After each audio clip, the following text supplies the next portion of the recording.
Family, what is up? It is your sister I never miss, Naraya Shiloh. It feels good to be back. So let's jump right into it. I got invited a couple of weeks ago to sit on a panel with the No Captivity with Freezy podcast. And another guest on the show was a woman by the name of Tawana G, whom you all may know from being on the Lap Leaf panel.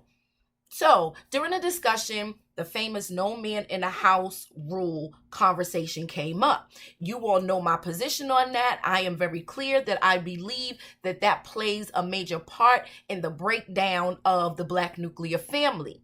Miss Tawana G, on the other hand, said that that was not even an issue. There was no such thing as a man in a house rule. That is a myth. And we went back and forth on that topic for quite a while. But what I want to do is just give you some snapshots of what was said and how that went. So let's get to it. And I also want to address one more thing, because I've worked in housing for almost 20 years. And so I want to really talk about welfare removing Black men from the home. Right. Because I understand that people are saying, "Oh, they encouraged us to know." No. So you're saying that's a misnomer. It's a myth, and it is a misunderstanding. It's not a myth. It's not, because I know for a fact. I know for a fact that it happened to people in my family, right? Because at the time, let's talk about people who didn't work and they were on social services. We're not talking about people who had jobs and were looking for help. You know what I'm saying? So I'm not going to say that it's a myth, because I've heard stories from my elders that went through that. Now, maybe it's not on the grand scale. And people blame welfare so much. You basically said that. They incentivized it for the simple fact that if this happens and it's this setup, then you cannot get this, right? So it was incentivized, what contributed to the problem.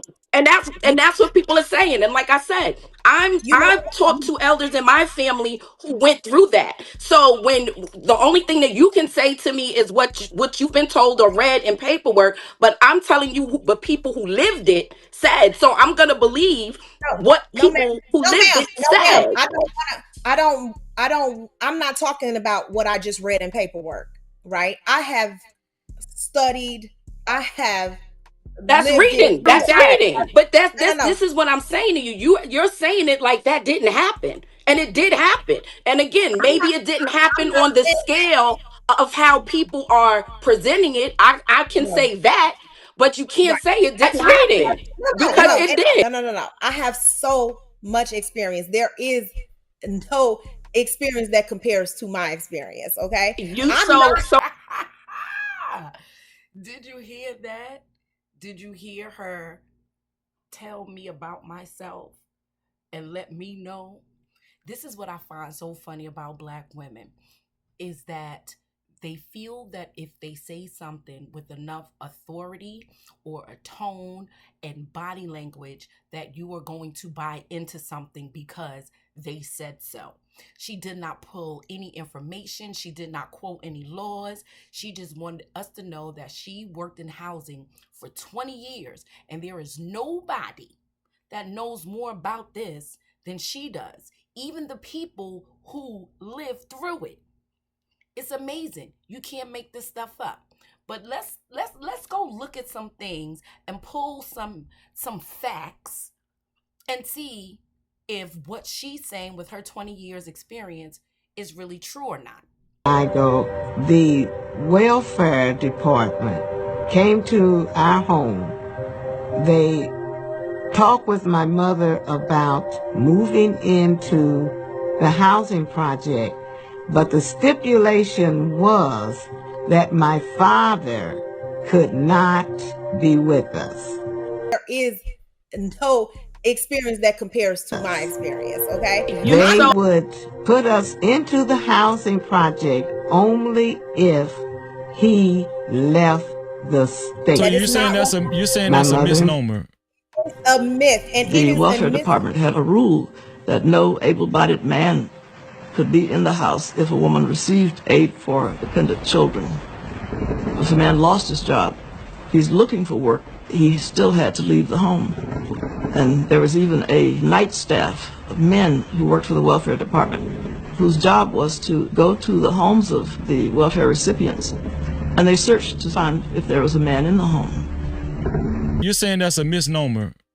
A myth, and it is The man in the house rule was written to prevent welfare cheating, to make sure that aid to families with dependent children would go only to families headed by mothers. But the effect of the man in the house rule is to create for children an atmosphere of investigation and surveillance. And thus, the welfare system in its operation turns out to be a system to make life harder for children. There is no experience that compares to my experience, okay? The welfare system helps the disintegration of the American family. It offers money to families if the fathers will leave them and stay away, in that sense undoing the very stability of the family and taking away one of the two parents the children, of course, need. So this is my point, in all seriousness. Even if you don't like something, you cannot make it untrue by repeating something over and over and just taking information from a soundboard of like-minded people who have not done the research.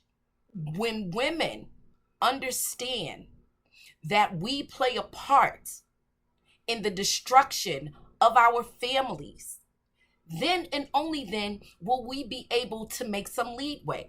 I am not saying it is women's fault alone, but we can't hold somebody else accountable for their actions, and we're not holding ourselves accountable.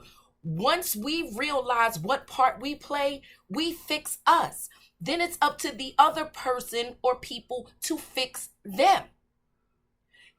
It has been an internet frenzy with women constantly saying that this thing did not exist and it did not happen.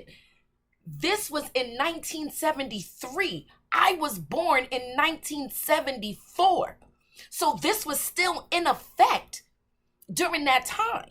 And the thing that I find interesting is that while I was on the show and her and I were debating, it came to a point to where she saw that she could not turn me and I wasn't agreeing with her wholeheartedly, that I then started to get shamed and guilt tripped by her, that she doesn't think that I like Black women. She thinks that I don't think highly of Black women.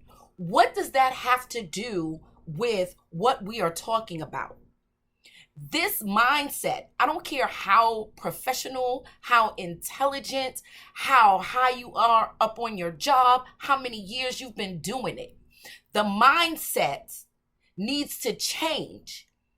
What I want you guys to do is really go, first of all, you need to go and watch the full video. And if you're not subscribed to his channel, definitely subscribe. He posts constantly dope material. Love him. But I need for you to watch that. And in that, you will see all of the jabs that she takes when it comes to Black men. Even in, she made a point about in slavery that Black men were just going from plantation to plantation, getting women pregnant, and that carried over until now, which is part of the reason why it's been embedded in men just to have a lot of babies and not take care of them. Can you believe that? What kind of slaves were Black men that they had the free will to just go to plantations and get people pregnant as if they weren't slaves, as if they weren't used on breeding farms? But I just wanted to do a quick video just to prove my point, because I, as you know, I do not base anything on feelings. It's facts. If you can show me a fact, then we could go ahead and talk about that fact. But you telling me your work experience makes you an expert when you don't even know this. Come on. So I'm out, family. Love you. I'll be back soon.